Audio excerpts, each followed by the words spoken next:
নোয়াখালী নিয়ে একটি কথা বলতে চাচ্ছি। আসলে নোয়াখালী বারবার ম্যাচ হেরে যাচ্ছে, হেরেই যাচ্ছে, হেরেই চলছে। এটা আসলে কারণ কি?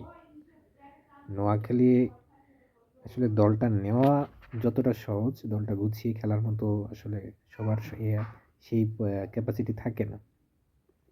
তারা যখন দল নিয়েছিল অনেক কিছু বলেছে, অনেক কিছু করছে। এর পিছনে অনেকের দায় থাকে যে এই দলটা বারবার হারতে আছে। এর জন্য দায়ী এই দলের কোচ, এই দলের ম্যানেজমেন্ট।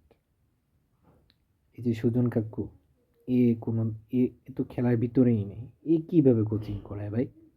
একে তো এর কোচিং এ কতটুকু মানুষ খেলা কি করবে? আর একটা দলে একটা প্লেয়ারও ভারসাম্যপূর্ণ কোনো প্লেয়ার নাই যে এই দলটার দায়িত্ব নিতে পারে, এই দলটার অধিনায়কত্ব করতে পারে।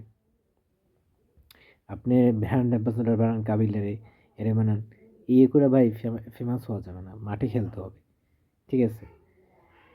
সো আমার মতে এই যে হায়দার আলী, সৈকত, এদের থেকে সৌম্য সরকার বেটার ছিল ক্যাপ্টেন হিসেবে, আমাদের দেশের প্লেয়ার।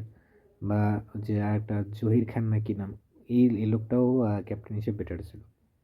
কি বলেন আপনারা? আপনাদের মতামত জানান প্লিজ।